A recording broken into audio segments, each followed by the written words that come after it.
Di video kali ini saya mau ngebahas ataupun mau berbagi informasi perihal kamera Canon EOS RP yang kurang lebih sudah saya pakai sekitar 2 tahun.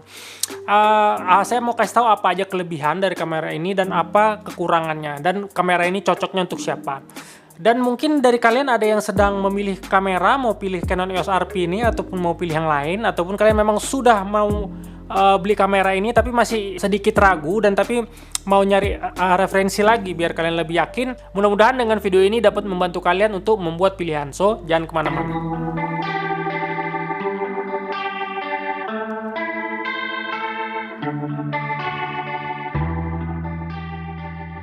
Assalamualaikum, halo viewers, jumpa lagi dengan saya Randy di channel Review.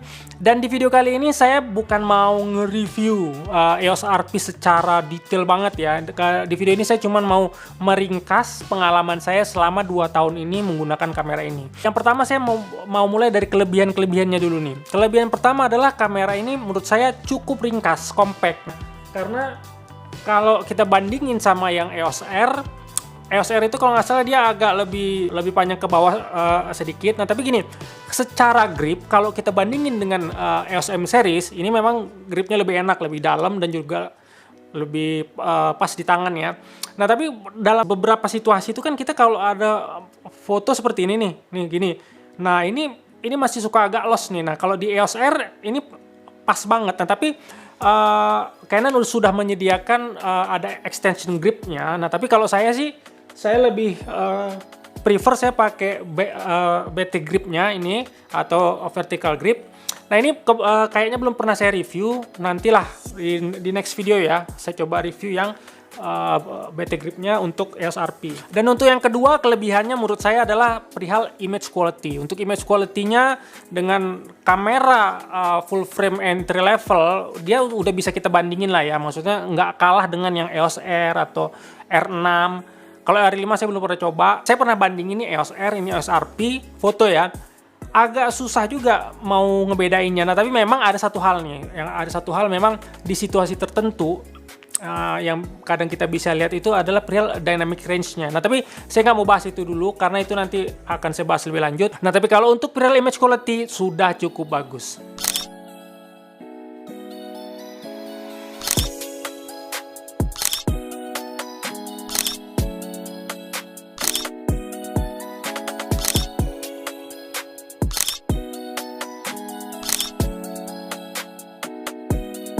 Untuk kelebihan berikutnya adalah kamera ini tuh ada input headphone-nya. Nah, jadi ini kita bisa monitoring menggunakan headphone. Karena kalau di M series itu kalau nggak salah ya semuanya nggak ada buat jack input headphone-nya. Nah, ini ngebantu banget nih kalau buat bikin video. Nah, kalau saya lagi pakai yang M50, biasanya itu saya monitornya itu yang secara eksternal ya. Nah jadi sebelum masuk ke kameranya jadi dimonitor dulu apa di mic ataupun di receiver. Nah tapi kan itu bukan yang terekam atau hasil akhirnya nanti. Nah kalau ini kan memang dia yang sudah masuk ke kameranya. Nah jadi itu sangat membantu banget. Dan satu lagi adalah perihal harga. Untuk sebuah kamera full frame harganya menurut saya, dan setelah saya lihat-lihat juga memang ini full frame yang baru ya, kamera full frame baru yang paling murah ya ini dia nih. Oke, sekarang saya mau masuk ke kekurangan nih dari kamera EOS RP ini. Yang namanya sebuah produk nggak ada yang sempurna. Selama 2 tahun ini salah satu yang cukup agak mengganggu adalah perihal baterai.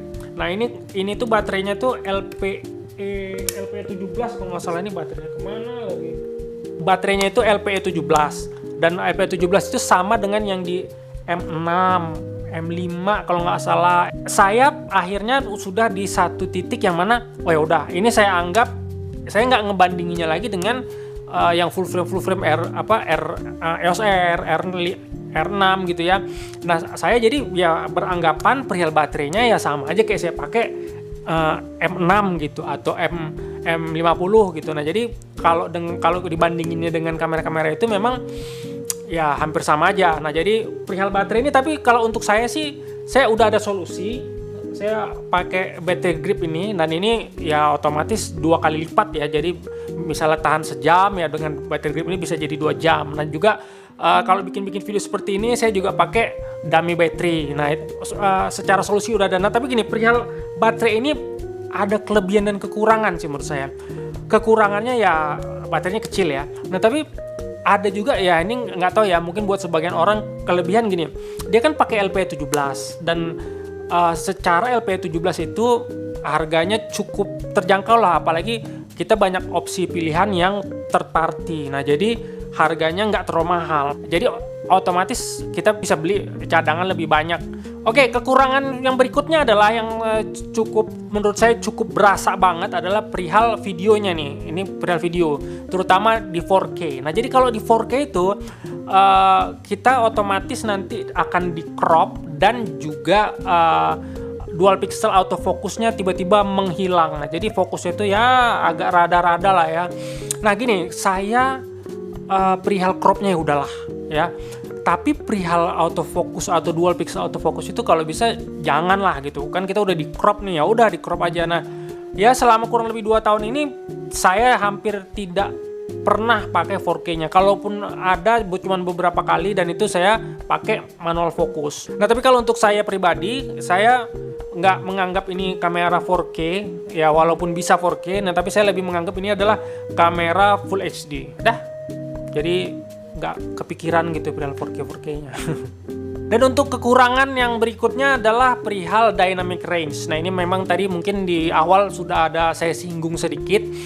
Gini, perihal dynamic range ini nggak selalu, maksudnya gini, dalam situasi tertentu ya, misalnya terutama di outdoor gitu, yang memang highlight dan shadownya itu bener-bener jauh gitu ya. Yang pengalaman saya aja deh, saya ada punya M50 dan ini